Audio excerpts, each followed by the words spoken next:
एक नए जोश के साथ क्वेश्चन नंबर 6, यह अपना जो 16.2 चल रही है बेलन से संबंधित क्वेश्चन अपने चल रहे हैं।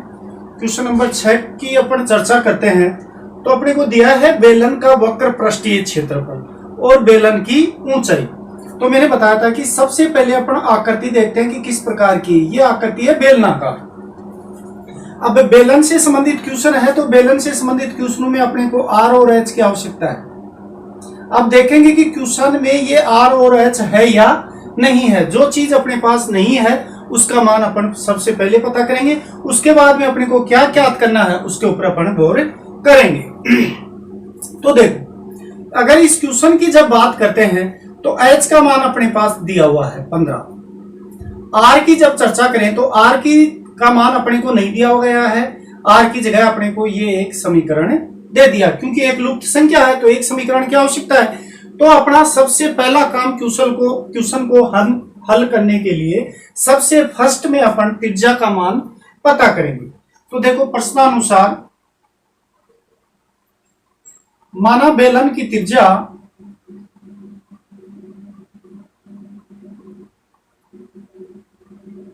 आर सेमी तथा ऊंचाई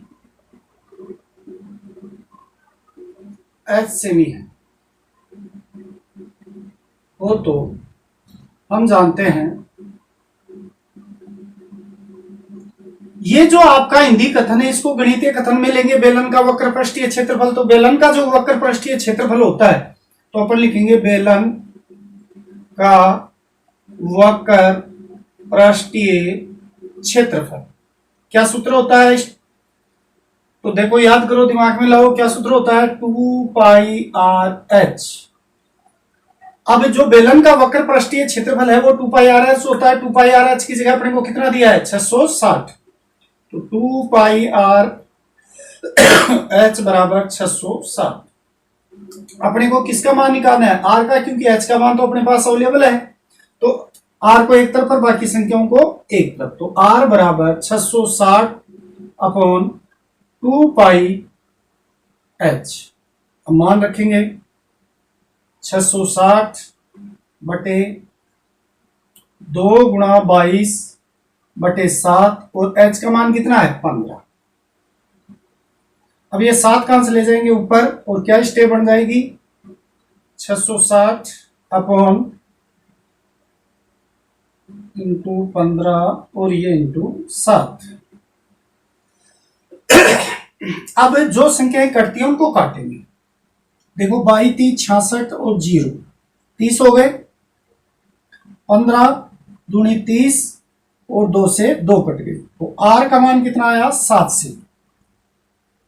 यह आर क्या है? वृत्त की त्रिज्या। तो वृत्त की त्रिज्या अपने पास कितनी आ गई? 7 सेमी आ गई। अब अपने पास आर का मान 7 सेमी आ गया, एच का मान 15 दिया गया है। तो जो ज्ञात करना है वो आराम से अपन निकाल देंगे। तो ज्ञात करना है बेलन का आयतन। अब बेलन का जो आयतन होता है वो क्या होता है? आप सभी जानते हैं, पाई आर स्क्वायर एच। पाई का मान 22 बटे 7, आर का मान अपन ने निकाल लिया 7, 7 इंटू 7 और एच का मान कितना है? 15। 7 से 7 कट गई। 22 इंटू 7 इंटू 15, 22 अंतम 154। 154 को अपन 15 से गुणा करेंगे तो कितना आ गई? यहां गुणा करके आप देख सकते हो। 5 और 20 2 25 27 2 5 और 2 7 इंटू 4 5 1 0 7 और 4 11 7 और 5 12 और 1 13 2310 सेमी क्यूब। क्योंकि आयतन है तो क्या हो गया? Semi cube. तो ये तो हो गया बेलन का आयतन, जो कि क्वेश्चन नंबर 6 था। अब अपन क्वेश्चन नंबर 7 की ओर चलते हैं। तो इसमें अपने को दिया हुआ है बेलन का आयतन और बेलन का आधार का क्षेत्रफल। अब देखो, ये क्वेश्चन किसका है? बेलन का। तो अपने को किस चीज की आवश्यकता है? आर और एच की। तो अपन जब क्वेश्चन के ऊपर गौर करते हैं तो न तो इसमें आर दी गई है न इसमें एच दिया गया है। दोनों ही आर और एच लुप्त हैं। अतः अपने को कितने समीकरणों की आवश्यकता होगी? 2 की। तो देखो, इन दोनों का अगर कंपेयर करें अपन तो इसमें तो एक आर गायब थी तो एक समीकरण था, इसमें दोनों गायब हैं तो दो समीकरण हैं। तो क्वेश्चनों की तुलना करके आप समझ चुके होंगे कि अगर एक चीज गायब होती है तो उसको एक समीकरण के द्वारा हल करते हैं, अगर दोनों ही चीज गायब हो तो दोनों समीकरणों का उपयोग करके अपन हल करते हैं। ऐसा क्वेश्चन मैंने कल भी आपको बताया था और बताया था कि ये इंपॉर्टेंट क्वेश्चन है। तो दोनों समीकरणों से एक समीकरण का मान उठा करके दूसरे समीकरण में रख करके अपन हल करेंगे। तो प्रश्नानुसार देखो, माना बेलन की त्रिज्या r सेमी तथा ऊंचाई h सेमी हो, तो प्रश्न के अनुसार देखो बेलन का आयतन, बेलन का आयतन का मतलब क्या सूत्र होता है, पाई आर स्क्वायर एच, 30 पाई, समीकरण नंबर 1। सेमी क्यूब है, सेमी स्क्वायर है, दोनों सेमी में है, कोई दिक्कत नहीं। और पुनः क्या है दूसरा, क्षेत्रफल किसका है, आधार का। तो आधार भाग क्या होता है, वर्ताकार बेलन में, तो वर्त का क्षेत्रफल का सूत्र क्या है, pi r square. Pi r square बराबर कितना है, 6 पाई, समीकरण नंबर 2। तो समीकरण 1 व 2 से, यानी कि समीकरण 1 से का मान उठा करके दूसरे में या दूसरे का पहले में रखते हैं जिसमें वो रखा जा सके। तो मैंने आपको कल भी बताया था कि या तो समीकरण में हूबहू संख्या मिल जाती है कि एक समीकरण का मान उठा करके दूसरे में रख देते हैं, अगर नहीं मिलती है तो अपन कॉमन लेते हैं, फिर भी नहीं मिलती है तो गुणा करते हैं। तो देखो इन दोनों समीकरणों के ऊपर गौर करें तो पाई आर स्क्वायर मिल गया, तो पाई आर स्क्वायर की जगह अपन क्या लिख सकते हैं, 6 पाई। तो समीकरण 1 और 2 से क्या आ गया, 6 पाई गुणा एच बराबर कितना हो गया, 30 पाई। देखो पाई आर स्क्वायर की जगह क्या रख दिया अपन ने, 6 पाई। तो 6 पाई ऐसे कैसे आ गए, एच का मान अपने को निकालना है, 30 पाई आ गया। अब एच का मान निकालना है तो एच बराबर कितना आ गए, 30 पाई अपॉन 6 पाई। अब भाग देंगे तो पाई से पाई, 6 को 30 5 बार, और एच का मान कितना आ गया, 5 सेमी। अब एच क्या मानी थी अपन ने, ऊंचाई किसकी, बेलन की, अर्थात बेलन की ऊंचाई 5 सेमी हो। तो इस प्रकार इन दोनों क्वेश्चनों को अपन ने हल किया। अब नेक्स्ट, अब क्वेश्चन नंबर 8 की चर्चा करते हैं। तो अपने को दिया बेलन का आयतन और बेलन का क्षेत्रफल, वो दो समीकरण दिए गए हैं, बेलन की त्रिज्या और ऊंचाई अपने को बतानी है। तो अभी मैंने जो क्वेश्चन बताए थे वही पैटर्न है, इसका दो समीकरण दिए गए हैं, दोनों समीकरणों से जो लुप्त है, यानी कि बेलन में क्या पूछा है, आर और एच, तो आर और एच अपन निकालेंगे। तो ये क्वेश्चन शायद आप कर सकते हो आराम से, कोई दिक्कत नहीं होनी चाहिए मेरे हिसाब से, फिर भी मैं समझाता हूं इसको। तो देखो प्रश्नानुसार, वैसे अगर आपको ये प्रैक्टिस के लिए छोड़ा जाए तो बहुत अच्छी बात होगी, लेकिन चलो ठीक है करते हैं इसको भी। प्रश्नानुसार माना कि बेलन की त्रिज्या r सेमी और ऊंचाई s सेमी,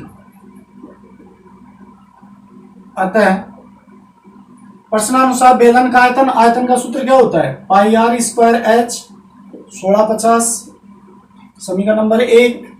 क्षेत्रफल दिया हुआ है बेलन का, तो ये बेलन का जो क्षेत्रफल है वो आपको वक्र पृष्ठ का दिया गया है, संपूर्ण प्रश्न दे करके वक्र पृष्ठ का है। तो वक्र पृष्ठ का क्षेत्रफल का सूत्र क्या होता है, 2 पाई आर एच 660, समीकरण नंबर 2। अब देखो मैंने बताया था कि दोनों समीकरणों में अपन मान रखते हैं, तो जब अपन इन समीकरणों को देखते हैं तो डायरेक्ट मान नहीं रखा जा रहा, क्योंकि यहाँ 2 है यहाँ 2 नहीं है, पाई भी है, आर भी है, एच भी है, इस 2 को यहां से हटाएंगे तब जाकर के इसमें मान रखा जा सकता है। तो देखो समीकरण 1 व, या इसी को अगर अपन देखना चाहिए यहां, तो देखो इस समीकरण को भी, पाई आर एच बराबर 660 बटे 2, तो कितना आ गया 330, समीकरण नंबर 3। अब पाई आर एच का मान अपने पास कितना आ गया 330। अब समीकरण 1 और 2 से अपन 1 और 3 से, तो समीकरण 1 में 3 से पाई आर एच का मान रखें। तो देखो ये है, तो इसके ऊपर देखो पाई आर एच गुणा आर, इसको मैंने खोल दिया है। क्यों खोला है? क्योंकि अपने को पाई आर एच का मान है, स्क्वायर का मान थोड़ी है अपने पास। तो पाई आर एच गुणा आर बराबर 1650। अब इसकी जगह अपन ने कितना रखा? 330 गुणा आर 1650। आर का मान कितना आ गया? 1650 में कितने का भाग देंगे? 330 का। और आर का मान कितना आ गया? 330, 5 बार कट गया 5 से, अर्थात वर्त की त्रिज्या आर बराबर 5 से। अब अपने को एक तो त्रिज्या बतानी थी, त्रिज्या अपने बता दी। अब अपने को ऊंचाई बतानी है सेकंड नंबर पे। तो आर का मान किसी भी समीकरण में रख लेंगे, 3 मान है तो अपन इसमें रखते हैं। समीकरण 3 में आर बराबर कितना है? 5 सेमी रखने। तो देखो पाई आर एच बराबर 330 मान रखा, तो पाई गुणा अपने को एच का मान ही ले लेते हैं, एच बराबर 330 बटे पाई आर। अब मान रख देंगे तो एच बराबर क्या आ गया? 330 बटे 22, ये 7 कहां चले गए? ऊपर। और आर का मान कितना है? 7, ये सॉरी 5। अब इसको काटेंगे, 11 से कटेगा तो 11 दूनी 22, 11 तिया 33, 30। अब देखो 5 से ये 6 बार, फिर 2 से कट रहे हैं 3 बार। एच का मान कितना आ गया? 21 से। तो अपने पास इस प्रकार दोनों समीकरणों से अपन ने आर और एच का मान निकाल लिया। अब अपन क्वेश्चन नंबर 9 की ओर चलते हैं। इसमें बेलन में अपने को बेलन की त्रिज्या दी गई है 3.5 सेमी, ऊंचाई दी गई है एच। तो अपने को आर और एच का मान दिया गया है, तो जो भी पूछा जाए वो अपन आराम से निकाल सकते हैं, क्योंकि ये डायरेक्ट सूत्र पर आधारित हो गया। क्योंकि इसमें आर और एच का मान अपने को सीधा ही क्वेश्चन में दे दिया गया, निकालने की आवश्यकता नहीं है। अतः अपन जो पूछा गया है उसी पे गौर करते हुए अपन निकालेंगे, इसको हल करेंगे। तो पूछा है संपूर्ण पृष्ठीय क्षेत्रफल और वक्र पृष्ठीय क्षेत्रफल का अनुपात। तो अनुपात कैसे आएगा याद करना है। संपूर्ण पृष्ठीय क्षेत्रफल और वक्र पृष्ठीय क्षेत्रफल में अनुपात। और अनुपात कब आता है आपको पता है, जब बटे में संख्या लेंगे तब आएगा। किस किस के मध्य? संपूर्ण पृष्ठीय क्षेत्रफल और वक्र पृष्ठीय क्षेत्रफल। किसका? बेलन का। अब बेलन का क्या होता है? देखो वक्र संपूर्ण पृष्ठीय क्षेत्रफल 2 पाई आर कोष्टक आर प्लस एच, और इसका क्या होता है वक्र पृष्ठ का? 2 पाई आर एच। अब आर और एच क्या है? आर तो है त्रिज्या और एच क्या है? ऊंचाई। अब जब इनको मान रखेंगे तो मान रखने से पहले संख्या ही कट रही है। देखो 2 पाई आर से 2 पाई आर कट गया और अपने पास ऊपर तो आ गया आर प्लस एच और नीचे आ गया एच। तो आर तो कितना है? देखो 3.5 प्लस एच कितनी है? 7.5 और बटे 7.5। इसको हल कर ले, 11 बटे 7.5। इसका दशमलव उठाया, 11 बटे 75 गुणा 10। अब देखो 5 से काटेंगे, 5 दूनी 10 और 15 बार। ऊपर तो आ गए 22 बटे 15। अब नहीं करते हैं तो अनुपात पूछा, तो क्या अनुपात आ गया? 22:15। तो ये अपने पास अनुपात आया किसका? संपूर्ण पृष्ठीय क्षेत्रफल और वक्र पृष्ठीय क्षेत्रफल में अनुपात। अब अपन नेक्स्ट क्वेश्चन नंबर 10 की अगर अपन चर्चा करें तो इंपॉर्टेंट क्वेश्चन है। एक कुआं है जो गहरा 20 मीटर है, क्योंकि कुआं जमीन के अंदर होता है तो उसमें ऊंचाई न होकर के क्या होती है? गहराई। तो ये ऊंचाई है एक तरह की h, और व्यास ये त्रिज्या है। तो व्यास कितना है? 7, तो त्रिज्या कितनी हो गई? 7 बटे 2 मीटर। तो अब देखो कि कुआं किस प्रकार का होता है, ये अनुप्रयोग में आता है। तो कुएं में कुआं जो होता है, मैंने बताया था कि बेलन के आकार का है। क्यों है बेलन के आकार का? क्योंकि वर्ताकार व्यास दिया हुआ है और गहरा, वर्ताकार और गहराई या ऊंचाई लिए हुए होता है, वो क्या होता है? बेलन। तो ये तो जो कुआं है वो तो किस प्रकार का हो गया? बेलन हो गया। अब इससे कुआं खोदा गया, उससे जो मिट्टी निकली, इस मिट्टी से एक चबूतरा बनाया गया है। चबूतरे की लंबाई, चौड़ाई और ऊंचाई, तो लंबाई, चौड़ाई, ऊंचाई किसमें आती है? घनाभ में। तो जो चबूतरा है वो किस आकार का हो गया? घनाभकार हो गया।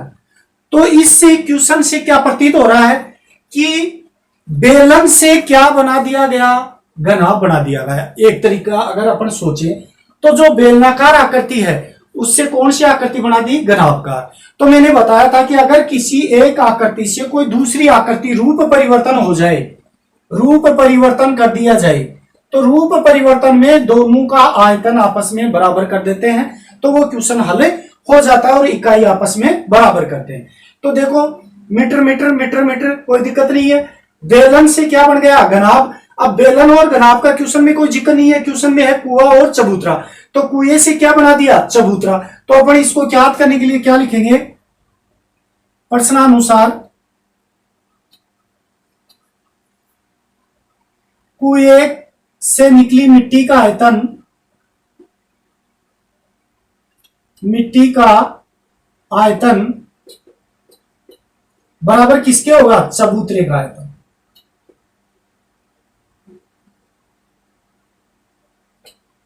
यह तो जो मैंने आपको पैटर्न बताया था कि अगर किसी चीज से कोई चीज रूप परिवर्तन कर दिया जाए, तो कुएं से जो निकली मिट्टी है उसका रूप किसमें बदल दिया गया? चबूतरे में। कुआं किस प्रकार का है? बेलनाकार। और आपका चबूतरा किस आकार का है? घनाभकार। तो बेलन और घन का आयतन, ये तो किसमें आएगा? बेलन में। ये किसमें आ गया? घनाभ में। तो यहां तो बेलन का आयतन का सूत्र काम करेगा और यहां किसका करेगा? घनाभ का। बेलन का, ये घनाभ का आयतन का सूत्र काम करेगा। तो देखो बेलन का आयतन का सूत्र क्या होता है? Pi r square H. और चबूतरे का क्या होता है? मतलब घनाभ का लंबाई गुणा चौड़ाई गुणा ऊंचाई। अब जो मान दिए गए वो रख देते हैं। पाई का मान 22/7। आर अपने को कितनी दी गई है? व्यास दिया हुआ है 7 मीटर। तो व्यास दिया गया है तो आर बराबर कितनी आ जाएगी? 7/2 मीटर। किसकी? कुएं की। कुएं की त्रिज्या कितनी हो गई? 7/2। तो यहां पर ने लिख दिया 7/2 गुणा 7/2, क्योंकि पावर कितनी है? 2। एच, यहां एच और एच 2 है तो इसको अपन ने क्या मान लिया? कैपिटल एच मान लिया। अब एच का मान कितना दिया हुआ इसमें? 20। और एल का मान देखो 20 गुणा बी का मान 14 और एच का मान अपने को बताना है। यहां आप चाहो तो लिख सकते हो, माना कि चबूतरे की ऊंचाई कैपिटल एच मीटर है, ये लिख सकते हो। अब एच का मान निकालना तो 20 और 14 का इसमें क्या लग जाएगा? भाग। और क्या जाएगा? यहां तो हो गया अकेला एच। और 22/7 गुणा 7/2 गुणा 7/2 गुणा 20 और नीचे आ गए 20 गुणा 14। अब जो संख्या कटती है उसको काटेंगे। देखो 20 से 20 कट गए, 7 दूनी 14 हो गए, 7 से 7 कट गए, 2 से 11 बार कट गए। तो ऊपर तो कितने बच गए अपने पास? देखो सिर्फ 11 बच रहे हैं। नीचे कितने बच रहे हैं? 2 दूनी 4, 2 गुणा 2 बच रहे हैं। ये किसका मान आ गया? एच का। अब ऊपर तो कितने आ गए? 11, नीचे कितने आ गए? 4, ये किसका मान है? एच का। अब भाग देंगे तो 4 दूनी 8, कितने बच गए? ये 11 यहां देकर के बता देता हूं। 4 दूनी 8, 3 बच गए, 0.0, 7 चौक 28 बच गए, 2 0 5, 2.75 मीटर। यानी कि जो चबूतरे की जो ऊंचाई होगी वो कितनी होगी? 2.75 मीटर। तो इस प्रकार का क्वेश्चन ये बोर्ड में बहुत बार आ चुका है। ये थोड़ा हाई लेवल का क्वेश्चन, यानी कि इस यूनिट में इंपॉर्टेंट क्वेश्चनों की अगर अपन बात करें तो वो आता है कि रूप परिवर्तन का, इस प्रकार का और एक आता है दो समीकरणों का। तो ये दोनों ही जो पैटर्न है वेरी इंपॉर्टेंट है, बार बार इनको निकालना है, देखना है, प्रैक्टिस करनी है। अब रही बात शेष क्वेश्चनों की, इससे आगे यूनिट में जितने भी क्वेश्चन हैं वो आप स्वयं करने की कोशिश करो, और अगर आपको कोई दिक्कत आ रही है उन क्वेश्चनों में तो मेरे को कमेंट्स करके बता सकते हो, जिससे मैं नेक्स्ट क्लास में उन क्वेश्चनों को आगे हल करूं।